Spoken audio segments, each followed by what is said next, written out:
interviene Dios creando el alma. El sexo del hombre tiene una dimensión trascendente que no tiene el sexo de los animales. En los animales es cuestión simplemente de física, cuestión de cromosomas.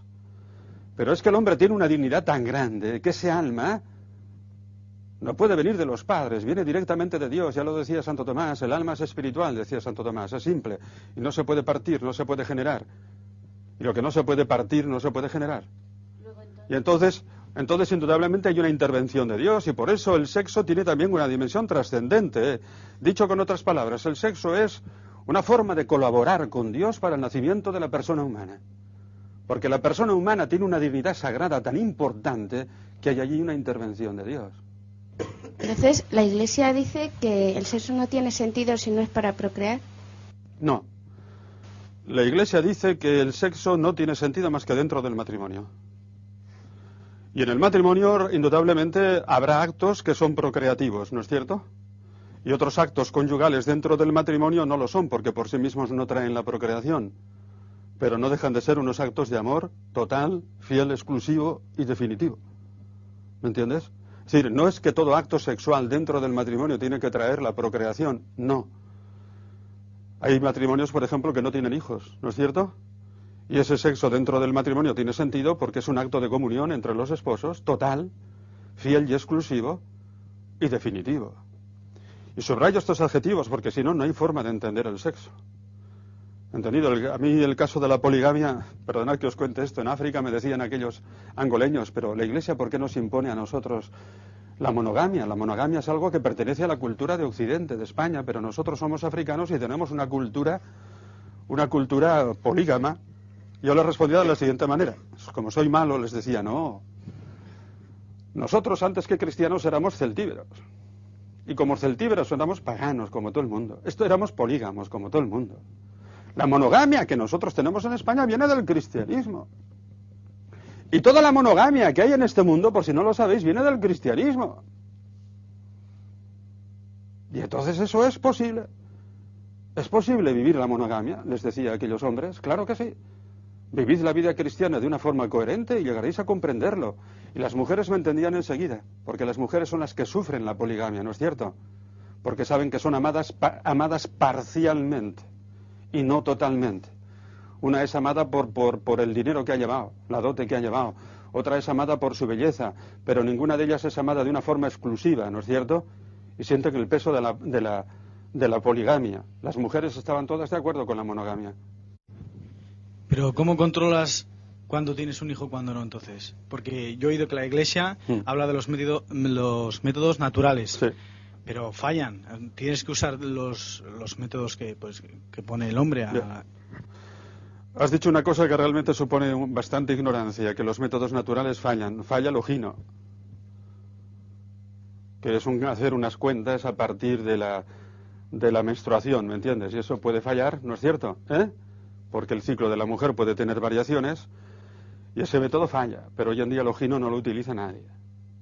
Y dentro de la Iglesia no es recomendado. En cuanto a métodos naturales está el método Billings, ¿habéis oído hablar de él? El método Billings se basa en que la mujer unos días antes de la ovulación tiene un moco en la vagina, que aparece ahí, y que tiene una función, es atrapar a los espermatozoides y alimentarlos por el camino hasta que llegan al ovario. Que la ovulación se retrasa también el moco. Que se adelanta, ¿no? Y es simplemente ver ese moco que aparece 4 o 5 días antes de la ovulación, y ese método Billings tiene una seguridad del 98,5%, tanto como la píldora. Y si va unido al sintotérmico, a la temperatura, entonces se llama método sintotérmico, porque la mujer con la ovulación sube la temperatura unas décimas, ¿no es cierto? Entonces tiene una seguridad magnífica. Pero entonces, ¿por qué no permite los anticonceptivos si tienen el mismo esa es fin? la palabra. ¿Por qué? Porque los anticonceptivos, ¿por qué no los permite la Iglesia? Porque justamente el día en el momento de la procreación hay una intervención creadora de Dios, que da el alma. Y si tú obstruyes la procreación, estás impidiendo que Dios entre ahí. Le estás diciendo a Dios, tú aquí no entres, tú aquí no das el alma, tú aquí no procreas con nosotros. Nosotros somos dueños absolutos del sexo, tú fuera. Y por eso el Papa dice que la anticoncepción es un acto de rebelión contra Dios. Entonces, claro, para convencer a alguien de esto, le tengo que convencer antes, previamente, de la existencia del alma y de la existencia de Dios. Lógico, eso es verdad.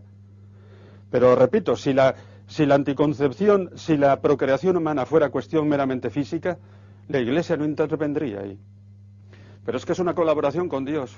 Y hay una intervención de Dios que crea el alma. ¿No? Cuando tú procreas un hijo, si un día lo procreas, tú a ese hijo no le darás el alma que tiene. Tú le puedes dar tu cuerpo, pero no el alma, porque es espiritual y no se transmite físicamente, ¿me entiendes? Entonces tú si tienes un hijo, será como fruto de colaboración con Dios, ¿me entiendes?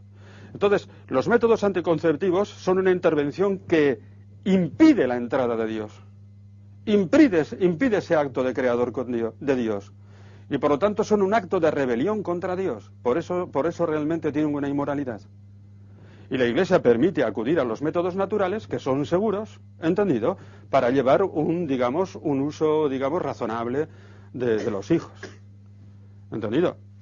O sea, que la Iglesia no es que te cierre totalmente la puerta. La Iglesia nos dice, vosotros que sois tan inteligentes, aprended estos métodos, que hoy en día son seguros, ya no... Porque claro, en tiempos de Ogino recuerdo una señora que decía, he tenido 5 hijos, 2 de mi marido y 3 de Ogino.